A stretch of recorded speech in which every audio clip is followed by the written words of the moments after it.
Welcome to the GCPO LCC sponsored webinar. Today's presenter is Roger C. Helm, Senior Scientist with the U.S. Fish and Wildlife Service. Well, good morning, everyone. Thank you. Today I'm going to try to give you as complete a picture as I can of the NOAA-led Restore Science program that I have been involved with NOAA folks for about a year now. A little background on me. I had worked in the Environmental Contaminants Program for the U.S. Fish and Wildlife Service for about 20 years, primarily working on natural resource damage assessments. I worked on the Deepwater Horizon as the co-lead for the damage assessment between 2010 and 2011 for Interior and Fish and Wildlife Service. So I've been doing that kind of work for a long time, and that led me to now work in the Science Applications Office for the U.S. Fish and Wildlife Service, and in particular I work most of my time on this NOAA Science program. And so I'll try to go over this and give people a sense of what this program's about. So in a nutshell, the NOAA Restore Act Science program is, the mission was to initiate and sustain an integrative, holistic understanding of the Gulf of Mexico ecosystem and support to the maximum extent practical restoration efforts in the long-term sustainability of the ecosystem, including its fish stocks, fishing industries, habitat, and wildlife through ecosystem research, observation, monitoring, and technology development. Most of that language from about the third line down actually comes directly out of the Act.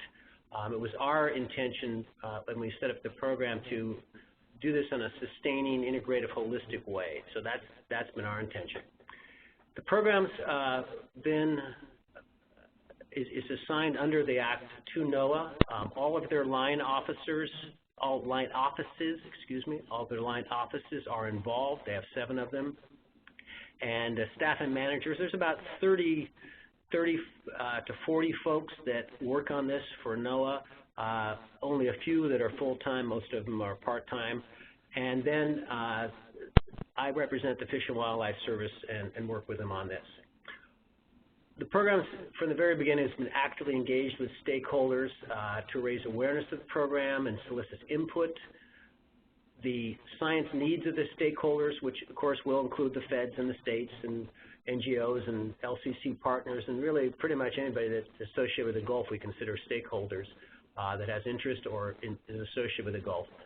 They've been the driving force in the development of the plan, and they will be the primary beneficiaries of the plan's output, of what the program output is, not just the plan, but the actual science that comes out.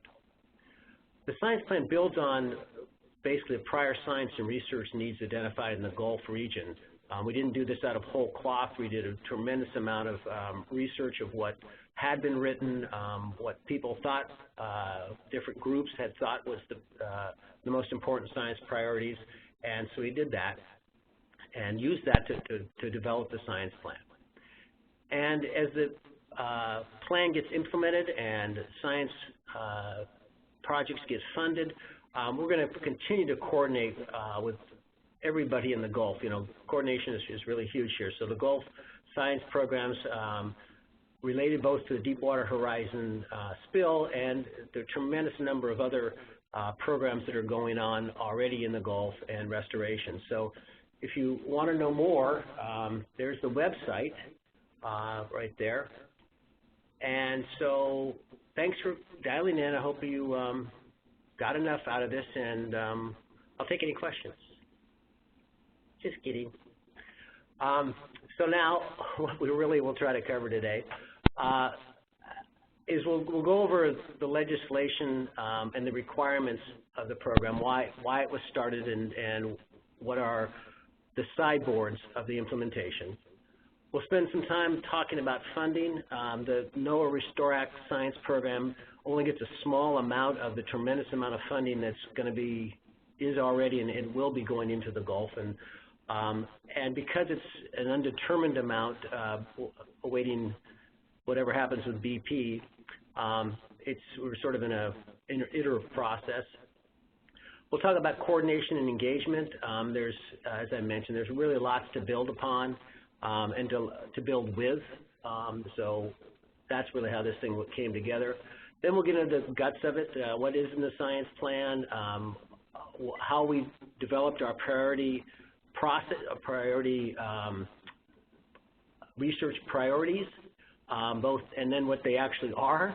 There's 10 of them. And then we'll point out that there's a comment process. This is a draft plan. We're hoping to get additional comments on this draft plan up through mid-December, and I'll give you the contact for that.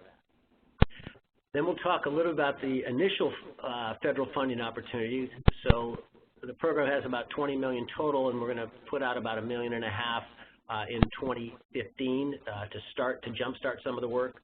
We'll talk about current and future activities, challenges and opportunities, and then make people aware of that we have a science advisory board, who's on that, and a little bit about what their role is so that people that may or may not be aware of that. So the legislation requirements, it's under the Restore Act for 2012, one of the few things at a big time level that Congress passed in recent years. And Section 1604 of that act authorizes the NOAA administrator, in consultation with the U.S. Fish and Wildlife Service Director, to establish a Gulf Coast ecosystem restoration science, observation, monitoring, and technology program.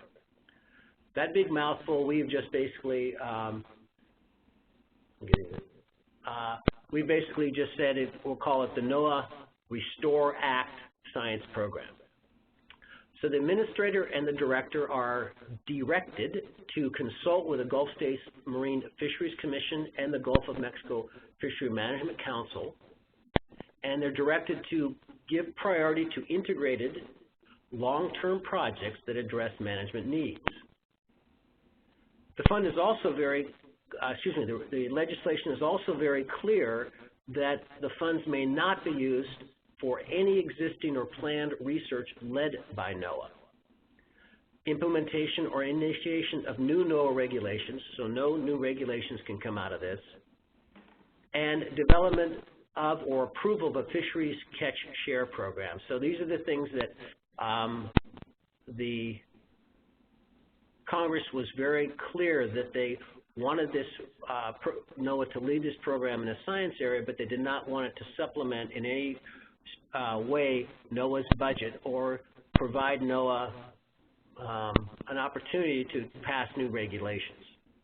So they're real clear on that. So this is the beginning of a couple of complicated figures that I think probably most people have already seen before or certainly are aware of. So under the Restore Act, these are Clean Water Act penalty funds that are being used here.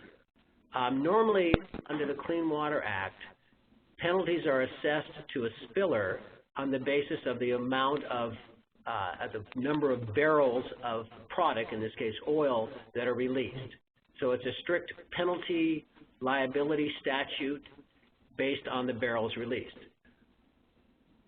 Typically, all of that money goes to the Coast Guard-led Oil Spill Liability Trust Fund, which is a fund that is established by Congress after the Oil Pollution Act of 1990, after the Exxon Valdez oil spill, that basically funds all of response work by the Coast Guard for future spills. That's what it was originally set up for. Because this penalty, given the gallonage or the barrels spilled, was going to be so large, Congress did not want all this money just to go to the Oil Spill Liability Trust Fund and kind of sit there awaiting a new spill. And so they said, okay, we're going to put 20% into the Oil Spill Liability Trust Fund from these penalty monies, and we're going to take the other 80% of that money, and in this case, we're going to distribute it as you see listed here. So 35% goes to, is equally distributed among the Gulf states. They can use that money kind of any way they want. 30% goes to the Gulf Coast Ecosystem Restoration Council, and the council set up involving all the states and about 5 federal agencies. I'm not sure that's the exact numbers, 4, 5, 6, that will determine how that portion of the money will be spent. Sorry about that, an announcement in the background. And then another 30% is going to be distributed among the 5 Gulf states based on a formula that they're still working on, that's on an impact-based formula. So presumably, those states that had the greatest impact will see a greater portion of that fund. And then you see here in the one that's in purple is the Gulf Coast Ecosystem Restoration Science Observation Monitoring and Technology Program, so the NOAA Gulf Science Program. And they get, in this case, $20 million out of this $1 billion settlement so far with Transocean. And they also get 25% of any interest that is developed. And then the last 2.5% of the money goes to the Centers of Excellence, and these are the marine labs within the various states. I think all of them or most of them have been identified now. It took a while for them to get identified. But this is only the $1 billion. This is the distribution of the $1 billion settlement that was reached with Transocean. It does not include the settlement or judgment against BP, which, given that BP was found grossly negligent by the courts, their penalty is now going to be it's $1,100 a barrel of oil released times 4, now that they've been found grossly negligent. So we're talking multiple billions of dollars here. We'll see what the final number is, but it's multiple billions. And so these numbers will jump in actuality quite a bit. The percentages, of course, will stay the same. So another way to look at this thing, and all the partners involved, so you have the 20%, and this is just the civil penalties, so they go to the Oil Spill Liability Trust Fund. And then you look at the Restore Council, and there's basically 4 pots there, the 35% that goes to that the states can use kind of as they want. Bucket number 2 is that it's often referred to, where the council now determines how money will be spent. And then bucket number 3, which is the amount allocated based on injury. And then bucket number 4 is this the NOAA Restore Science Program, and the 3 entities, primarily the Fish and Wildlife Service, having more responsibility to coordinate with NOAA, and then the council and the commission working with NOAA. Then you have bucket 5, which is the Centers of Excellence, the other 2.5%. So that's all the civil penalty stuff, but then you have to add in all of the other stuff that's going on. So then you look at what's basically in the NGO community, the National Fish and Wildlife Foundation being the big dog in this one. This is money that's coming in from mostly criminal penalties. So a lot of the other agencies or NGOs you see involved there don't necessarily receive any money, but they've been working on this issue for quite a while. But the National Fish and Wildlife Foundation is receiving I think it's $2.54 billion under the criminal settlement that is finalized. The National Academy of Science is receiving $500 million. The North American Wetlands Conservation Act, they received $100 million. All of this money for work in and around the Gulf. So we're talking about almost $3 billion that is available to these entities under the criminal settlements. And, of course, what they're doing has great relationship to what everybody else is doing, and so there's a whole bunch of overlap and everybody trying to coordinate and work together. Then you have a lot of academic work that was going on long before the Deepwater Horizon spill occurred, and then you have the $500 million that BP put forward at the very beginning of the spill for about 30 years, I think it's 10 years worth of work, of science work, and they've already published like 350 papers from that work, so that's another $500 million, and a lot of coordination there. And then you have international interests, certainly with Mexico being very interested in many of the other governmental agencies that have a lot of engagement in the Gulf but are not necessarily on the Restore Council, but have great interest and do actually spend quite a bit of money in the Gulf in other areas and what affects the Gulf, i.e. with the Mississippi. And then on top of that, you throw in the natural resource damage assessment, which got $1 billion up front from BP to start restoration, and they've already spent, I think they've spent around $700 million now. They just finished their second or third phase of another about $670 million. So they've spent a bunch of money. So point being is there's just a ton of money there, and the NOAA-led Restore Act science program is really a really small portion of this thing, at 2.5%. But in the science arena, in part because the program was able to move fairly rapidly, given that it was NOAA in the lead with working with me primarily, we were able to get a science plan together and have a program. So we'll be one of the leads out there relative to the government to doing science, combined with a lot of the work that BP has already funded. The damage assessment, of course, has funded a lot of science, but we may not see that for a while. So this just comes back to, and I'll probably say this about 1,000 times in the 1 hour that we're going to talk here, about coordination. This is, from my perspective, and everybody that works on this program's perspective, is probably the single most important thing. So under the Deepwater Horizon, there's a lot of related sciences, the Gulf of Mexico Research Initiative, the National Academy of Science, which has, $500 million to spend over 30 years, the National Fish and Wildlife Foundation, which has about $2.5 billion that will be doing some science. We have the Natural Resource Damage Assessment with another $1 billion that's done a bunch of science, but it is not necessarily going to see the light of day. Then you, anytime soon, you'll see it will at some point.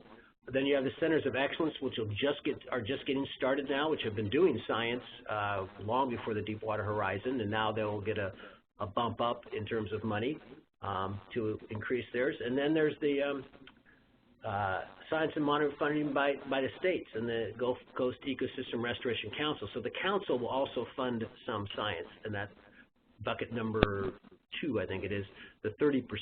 So they'll be funding some science. But each program is independent. No one is answering to anybody else directly, but the coordination is important. And then, of course, there's all the existing efforts that are going out there with the Ozarks, Plains, LCCs, and the various other LCCs associated with the Gulf, funding science, funding important science. And so a lot of coordination. There's also the work that has already happened out there. When we were putting together this plan, we reached out, and NOAA did a really good job. We formed an engagement team, and we reached out to Ocean Conservancy and the Gulf Coast Ecosystem Restoration Task Force, et cetera. Sea Grant, being part of NOAA, was involved. We looked at the governor's plan. We looked at Louisiana's comprehensive plan. These were just some of the plans we looked at, and then there was a whole bunch of public meetings that we conducted to try to get as much input on what we thought was going to be a framework document, we developed a framework document that preceded this final plan.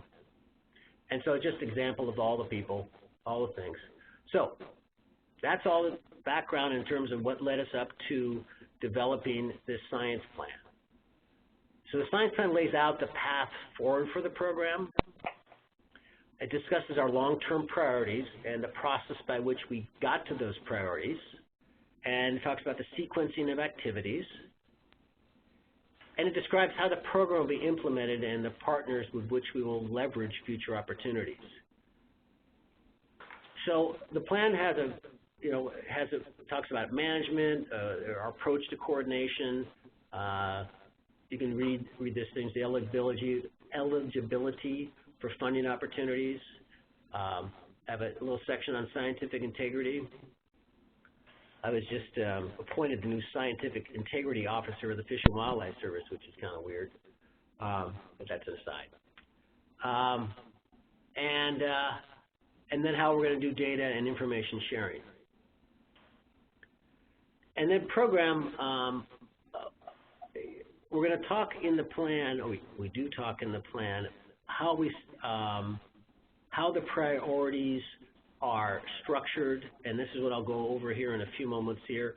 What's the vision and mission, the scope? Geographic scope is a very important question that we wrestled with a lot, given the interest of Mexico and potentially Cuba, and certainly the interest of and the importance of work up the Mississippi and how that affects the Gulf. So that's been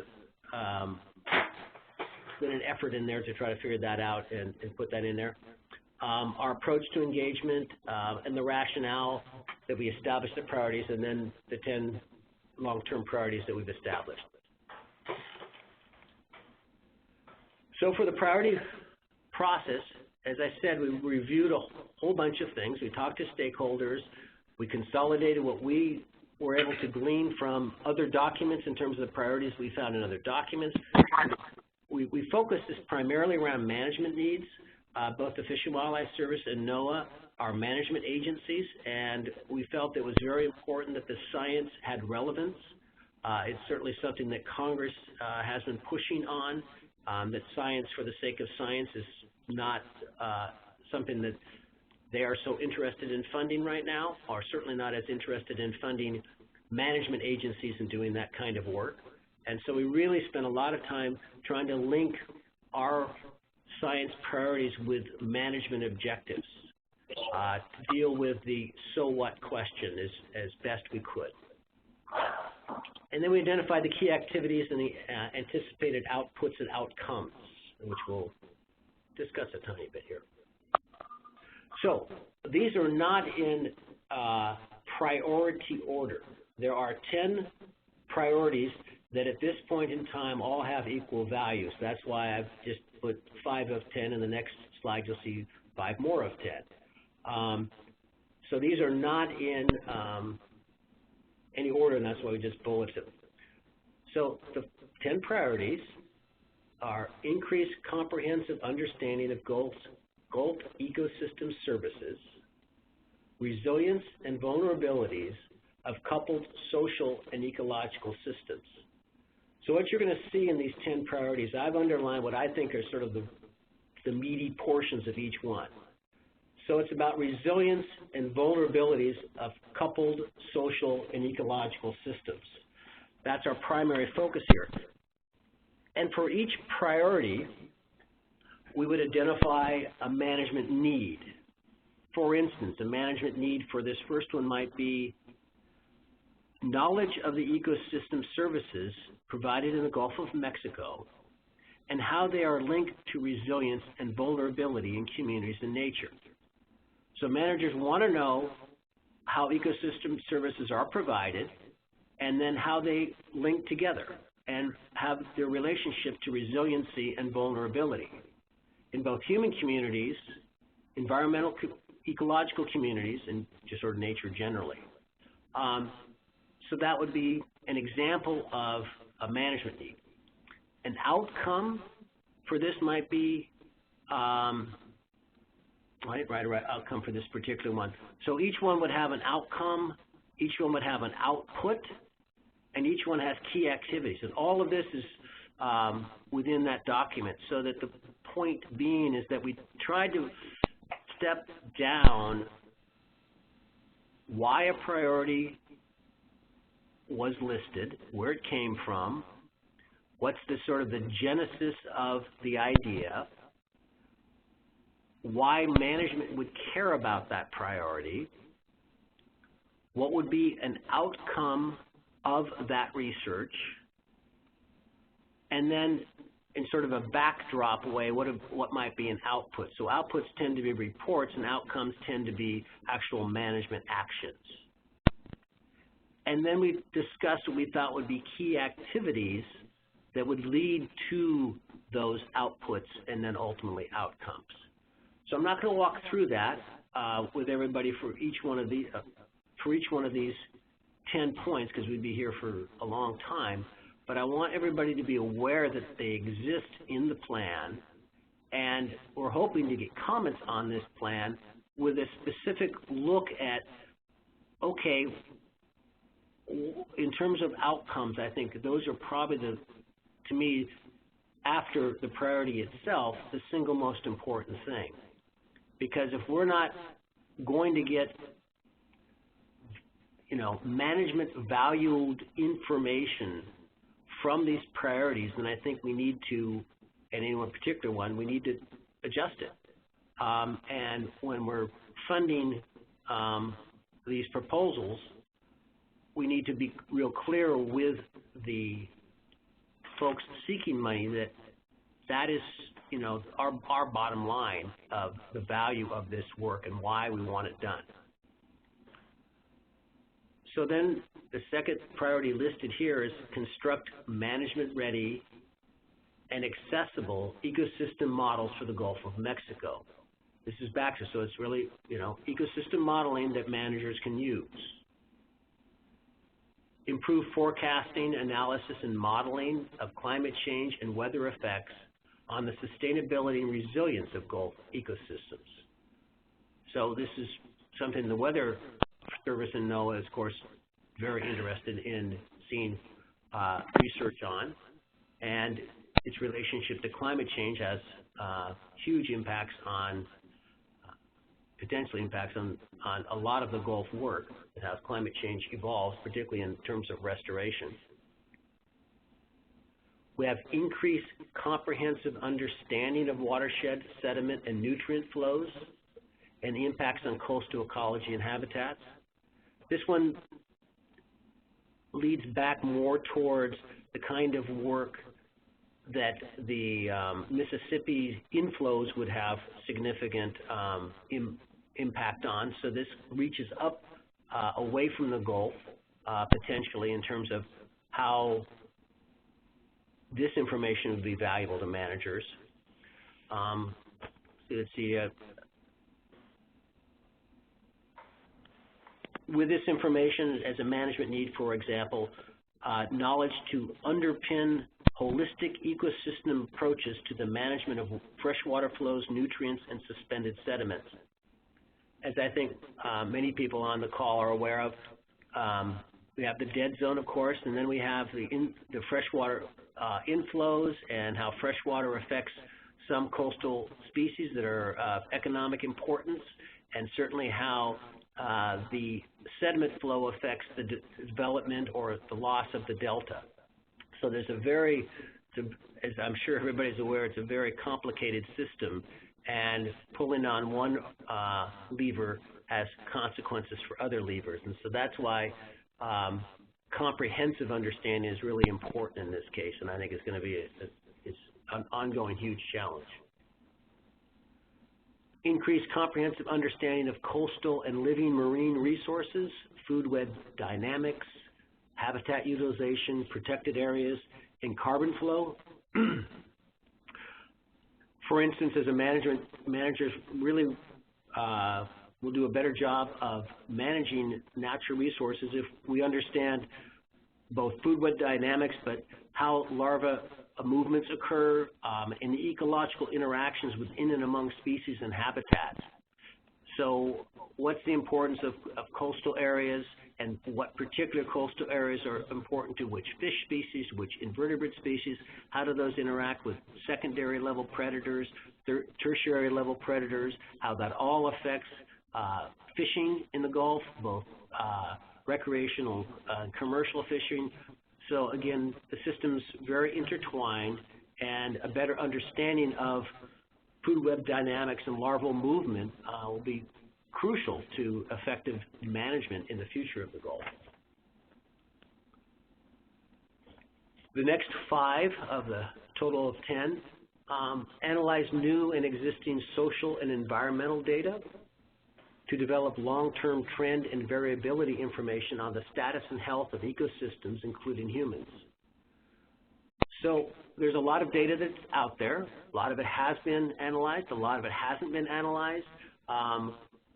But the analysis hasn't been as complete in the long-term trends. And as we have an opportunity here to gather quite a bit more data and to really look at that data in a much greater time frame, because funding should be allocated in a much much longer time frame, we really have a chance to understand trends rather than having just points in time information.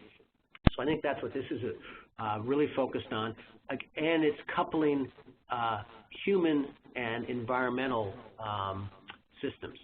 So it's we thought that was very important to couple those in several of these. Next was develop, identify, and validate system-wide indicators of Gulf Coast environmental and socioeconomic conditions. Certainly one of the great values of any of the research that can come out of the Gulf is if we can identify those trigger points, those things that have a dominating effect on ecological communities and human communities. And there's been a lot of effort over the years to identify these indicators. Excuse me, take a drink here. The Fish and Wildlife Service, for instance, is looking at surrogate species as a way to try to understand how systems work by looking at a limited array of species. And this is the same kind of idea, is to get to those indicators so that you really can make broader conclusions with a more narrowly focused data set. Obtain information and develop decision support tools needed to monitor and adaptively manage habitat, living marine resources, and wildlife. Same type of things, but what are the tools that you're going to use? These very specific processes that you can go through so that we can be in a better place to understand what information is coming in, i.e. what the monitoring of human and ecological systems is providing us, and then really be able to make adaptive management. I suspect everybody on the phone here or in this webinar is very aware of climate change and the potential impacts coming down the pipe from that, along with all of the changes that are coming down the pipe with population changes as communities and populations in the Gulf region presumably continue to expand. And to really be able to manage the system well in an adaptive way, given that the system is constantly going to be changing, we really have to have a better handle on what to monitor, how to monitor, and what those decision tools will allow us to determine are the important thing. Network and integrate existing and planned data information from Gulf monitoring programs. So again, there's a lot of monitoring programs out there, but they're really not linked together, and maybe they're not all providing information that's of value as we go forward. And so we want people to look at that question. And develop and implement advanced engineering, physical, chemical, biological, and socioeconomic technologies to improve monitoring. So there's a lot of monitoring going out there. Monitoring is really important. Is it the right monitoring, and how can we improve monitoring? So you hear that that's a key element of this plan is monitoring, and so that we can really be looking at the right systems in the right way so that we can make better management decisions. So the science plan can be found at the website listed here, and we really would request that people that have any interest in this, at a minimum, skim through it, see if the issues that they think are important are there. If they think something's missing, let us know. Dr. Becky Alley has the lead for the science part of this program right now, and you can mail her, or you can email to the NOAA site to get this plan the best it can be, so that it really forms the best framework, the clearest, I guess I can't think of a better word than framework. I was trying not to use it because, anyway. So that when we actually have federal funding opportunities, people are looking at the right questions, and that's really what's most important. The answers are what the answers are. We want them to look at the right questions. So to jumpstart the program, there's, as you perhaps remember from an earlier slide, there's $20 million presently available to the program based on the settlement with Transocean. $20 million to develop a holistic, long-term understanding of the Gulf ecosystem is probably not going to cut it. Hopefully there'll be more money coming in from BP, and hopefully as we partner with others, we'll be able to get to our goal. Nevertheless, we're starting out with dealing with some short-term priorities that'll happen in 2015. So we really want to have that comprehensive. This is sort of the background information to develop everything else. That's how we're thinking about this. So a comprehensive inventory and assessment of existing Gulf ecosystem models. So what's out there? We know there's a lot out there, but we really want someone to pull that all together in a report that really clearly identifies what people are doing, how they're doing it, where they're doing it, when they're doing it, how much does it cost, whether they have long-term funding to continue that work, and that's one of the, I think, most important starting points. The second important starting point is the identification of the health and condition indicators of the Gulf of Mexico ecosystem, and analysis of strengths and weaknesses, design, testing for additional indicators. So this is, again, back to that indicator idea that it's going to be so important for adaptive management in the future. What you monitor, what are the key indicators, and really what do they tell you? What are people doing out there to try to make decisions? What are they using? And what has been and has not been successful, and why? And then an assessment of the monitoring and observation needs and development or recommendations. We're doing a Gulf-wide network. So one of the things that NOAA and this group hopes to do is to really work with others, because many others have this same desire, is to develop a robust Gulf-wide monitoring network.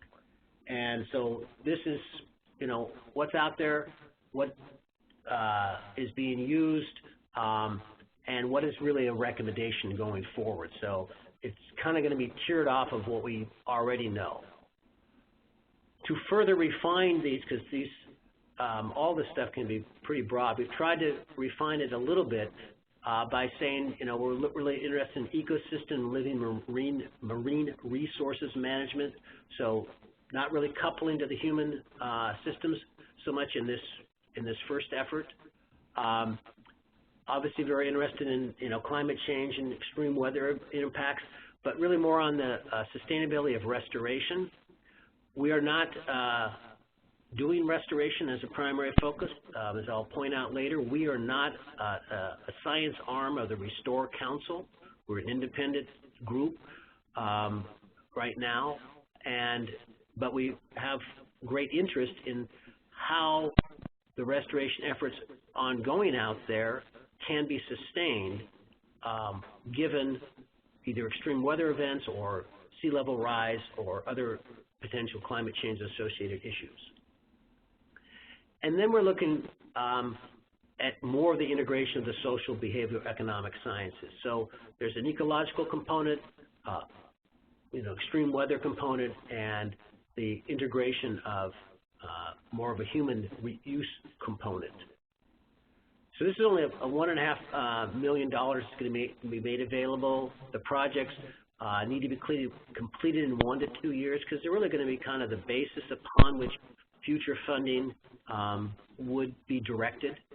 What we learn here will really help us select future projects and help future researchers submitting projects in the future really guide their research proposals to the most effective and broadest useful information. So, current activities.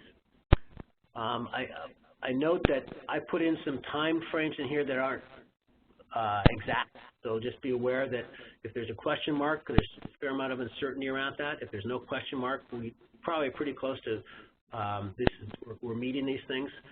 So our science plan is, our draft science plan is now out there. We're taking comments to the 15th of next month. We're doing a PEIS programmatic environmental impact assessment. We think that's going to be released in early January of next year, then go through a comment period, but we're deeply involved in finishing that document. And then at the end of this month, if not already, we're announcing this initial federal funding opportunity for that, 1.5 billion, excuse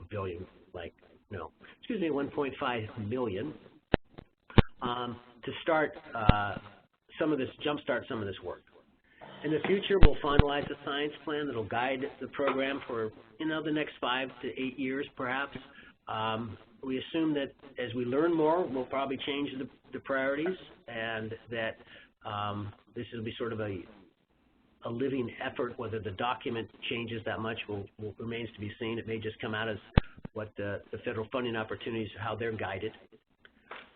We hopefully finish the programmatic environmental assessment by spring of next year, and that's when we assume by that time we'll actually be awarding money from the first federal funding opportunity is in spring of 2015, so that work can begin this year, and hopefully some of you even have some reports by the end of next year. And then based on that preliminary work and basically how we decide our next set of most important priorities are, we'll do a second federal funding opportunity that goes from there. So challenge and opportunity. Funding uncertainties, again, because we don't, right now it's just $20 million is available, substantial amount of money, but not nearly everything that would be required and needed to really have a comprehensive, holistic understanding of the Gulf. So we're taking it at this point as sort of a tiered, iterative approach with the hopes that there's some conclusion vis-a-vis VP in the not-too-distant future. This is the point I want just to emphasize again, that the program is not the science initiative. Our program is a science initiative within the Restore Act. It is not the science initiative for the Restore Act. So we don't work for the Restore Council. As almost all these things are, they're independent, but our ability to work with others is going to make this whole thing work. I don't imagine there's a person that's been involved in what's been going on in the Gulf since the Deepwater Horizon that doesn't recognize that how this thing has evolved with the amount of money and the amount of energy and the amount of interest and the expertise and the desire of folks that are involved in the Gulf and the broad geographic range that's engaged. This is, we're all involved in an extraordinary opportunity. Huge dollars, amazing numbers of efforts out there, a lot of potential for restoration of the Gulf, both from the spill and from insults that have been happening for a long time up to this point in time and will continue to happen into the future. We believe it's in the country's interest, in the Gulf's interest, in science interests, that if we share our wisdom and try to operate all of these programs as open as possible, that we all win. And so that's something that we're trying to do here. That's what this effort's about. That's what the websites are about. That's why every report's going to be made available. Every process is going to be made available. And hopefully there's just going to be lots of forums to discuss what we're learning from the science that's going to be funded by this program, what NAS is learning, what the Restore Council is learning, et cetera. Because it's going to be lots of bits and pieces trying to pull that all together to really have more of a comprehensive understanding is necessary. And it's really important from managers and funders, i.e. government funders, perspectives, coming from Congress and on down, that we avoid duplication. There's a lot of focus within Congress and higher level management to avoid duplication. But all of you that work in the science arena are well aware that replication is an important part of science. That doing something just one time does not necessarily give you either a complete answer or even the right answer. And so there is an important amount of replication that we as scientists, I think, need to fight for. But we at the same time need to clearly separate that from being duplicative and funding people, the same people, for doing basically the same work, because there's a lot of potential funding sources out there. And so those are the kinds of things I think it's important that we do.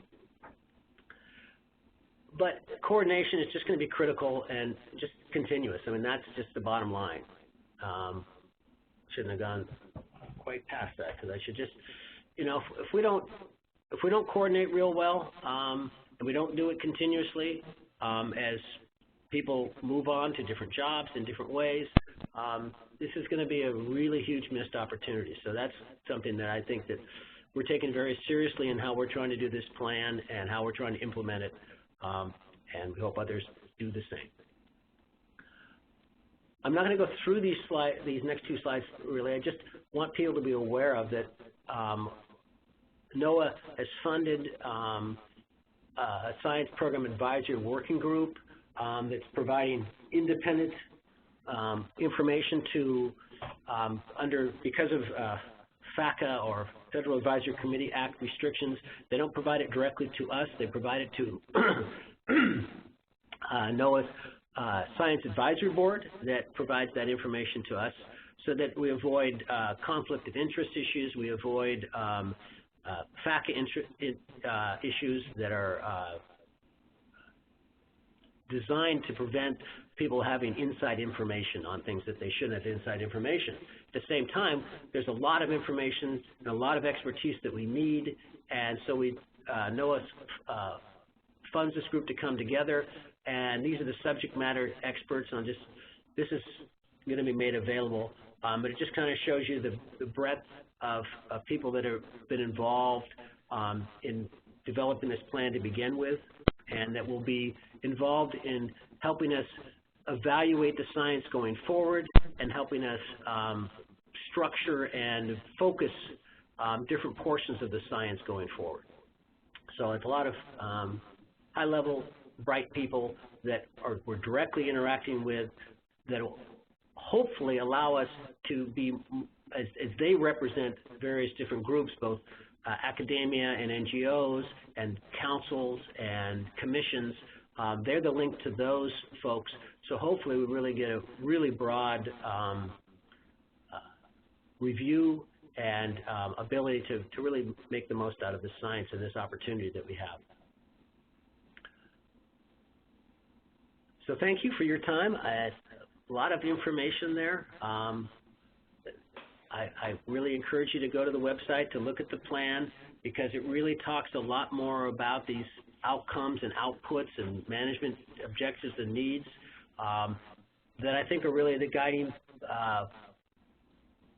value of our whole effort here. And we definitely need feedback on that, so we keep it focused properly. So thank you much. I'll take any questions if I can answer.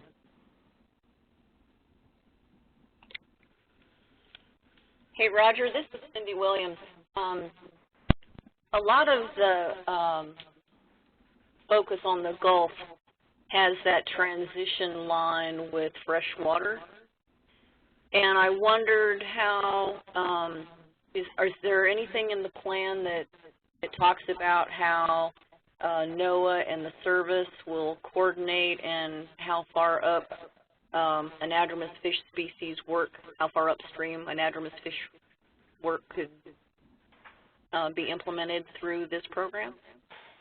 We spent a lot of time talking about geographic scope here, and the plan, goes into some detail on that. From my perspective, representing Fish and Wildlife, I tried as hard to make the priorities be as broad as possible, such that folks could see anadromous fish work well up the rivers, well up the creeks. They could see wildlife work, well back from the coast and on the coast. They could see the potential for protected area engagement that wasn't marine, that was, terrestrial protected areas. So I can't, off the top of my head answer that question with accuracy, Cindy, so I won't try. But I believe that we have it structured such that researchers that have that interest in that issue would compete well for this money. Okay, that's what I needed to know. Thank you.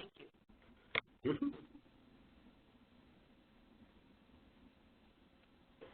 You can imagine with, and it's, this isn't said in any way as a criticism, because I think the NOAA folks did a great job, but, you have all their line offices involved, and they have their marine and offshore perspective, and it was me on the represented the Fish and Wildlife Service. But they were very receptive anytime it was brought up that they were becoming a little bit too offshore focused, shall we say.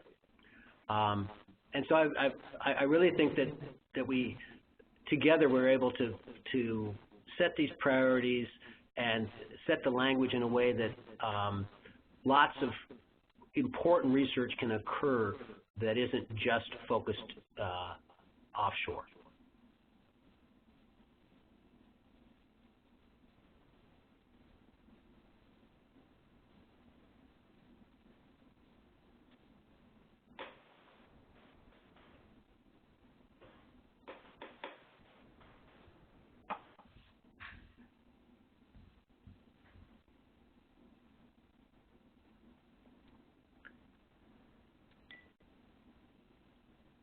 If anybody else has any questions, please don't forget to unmute your phone. If anybody wants me to go back to look at a particular slide to jog their memory, I'd be happy to go backwards.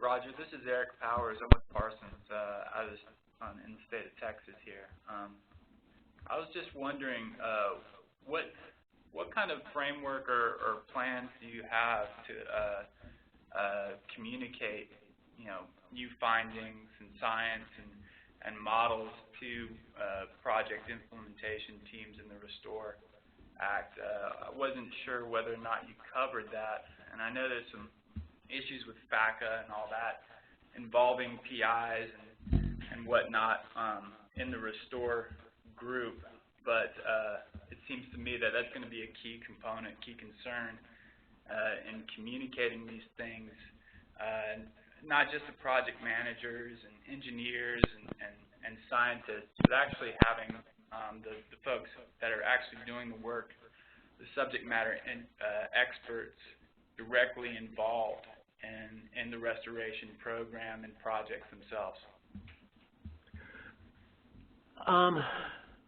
There was a lot in what it was Eric, was that correct? Yeah. There was a lot in what you said in the sense that there's restoration and there's outreach and there's science and there's managers and there's who's speaking for whom.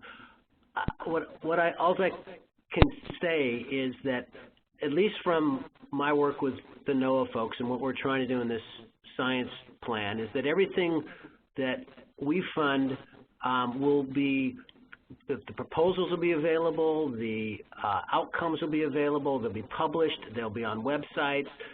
We'll conduct, I'm sure that we'll be conducting seminars and webinars supporting folks as they go to conferences to try to get all that information out. And we will be, we have been and will continue to work, I think, pretty tirelessly, because we have the whole engagement group, in working with others to help them be better,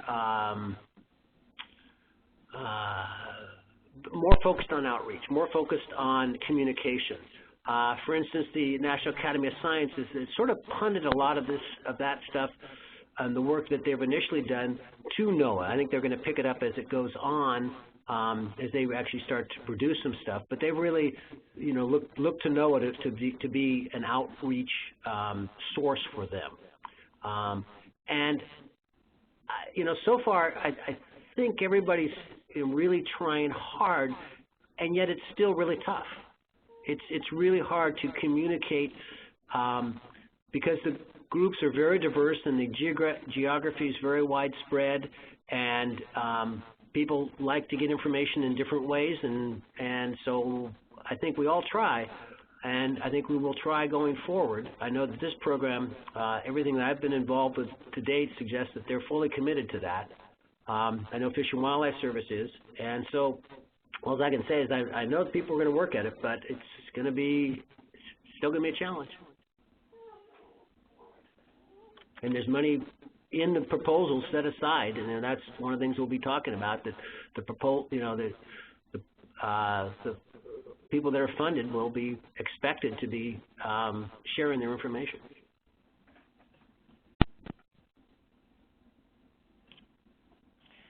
Roger, this is Susie Adams. I'm an aquatic ecologist in Mississippi, and I work for the U.S. Forest Service. Hi, Susie. And I saw that the USDA is a member of the Restore Council, but as far as I can tell, the Forest Service hasn't really been at the table on any of this. And it looks like, depending on what the actual geographic scope is, you know, the research that happens in our agency touches on a lot of the different long-term goals. And so I don't know if it's been perceived more as a marine process, and so that's why the Southern Research Station hasn't been involved. But if we wanted to come to the table now, is the best way to do that through the commenting on the plan? Yes, that would definitely be the best way at this point in time. If you think there's areas that you think deserve the research, have research needs that are not going to be covered, that would absolutely be absolutely. So I would say, you know, the contact here with Becky is important. It's also important for me to point out that the plan was, you know, the legislation directed NOAA to set this up, and they were directed to the administrator was directed to set it up in consultation with the Fish and Wildlife Service director, so NOAA's administrator. And that was all that, and then then the council, the Fishery Council and Fish Commission. And those are the only ones that were named. And so a lot of the other trustees, the states, you know, weren't named here. The other trustees on the council weren't named, et cetera. So I think you are seeing a focus that is mostly marine, then coastal, and then inland, and sort of that process. But that doesn't mean that it shouldn't be modified. Thank you. And I think that's where the comments would be valuable. Okay.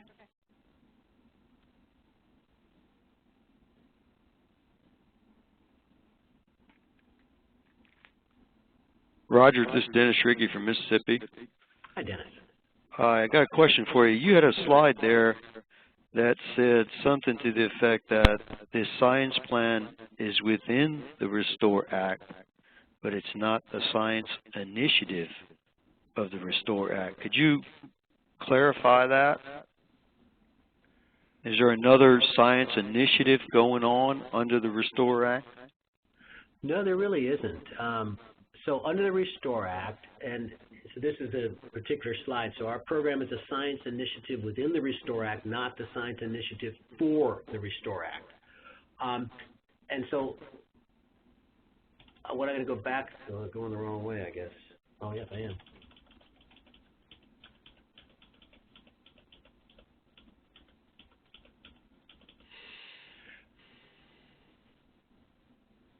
Under the Restore Act, the only thing that was specifically identified as science, there was basically two things, not one. There was two things. It was what we call 1604 and 1605. So the 1604 is the NOAA program that I'm working with, and the 1605 is the Centers of Excellence program. Those are the only things that were specifically focused on science, and the Centers of Excellence didn't really have any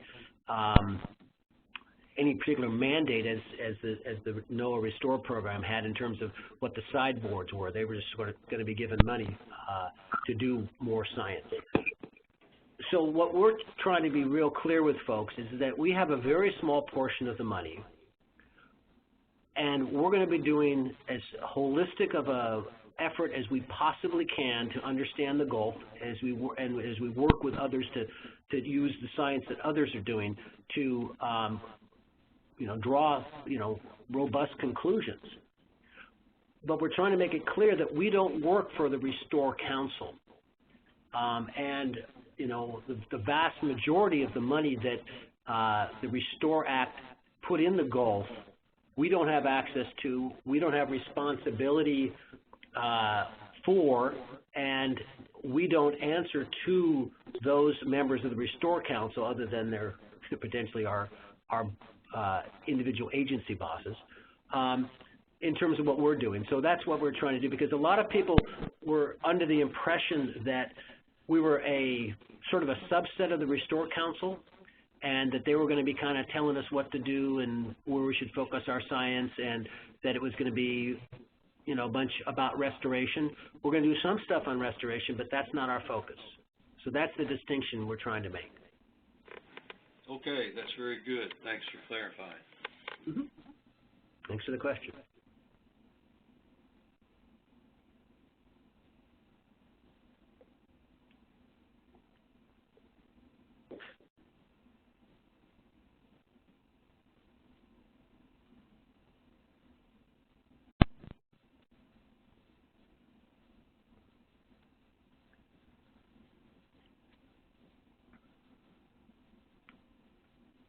I don't really have anything else to add. If people don't have any questions, I'd be happy to.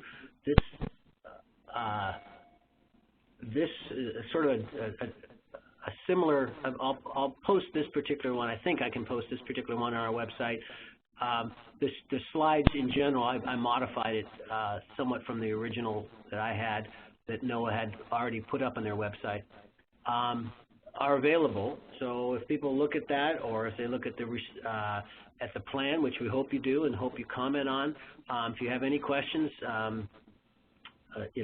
my email is pretty simple. It's just, I'll put it back up, but it's just, and obviously under the plan you're supposed to send it to Becky, and the NOAA Restore Science at NOAA.gov. And then mine is just Roger_Helm at FWS.gov. And I'll be happy to, answer folks' questions and talk to you on the phone or whatever. If you let me know you want to chat. Thank you very much, Roger. Yeah, my pleasure.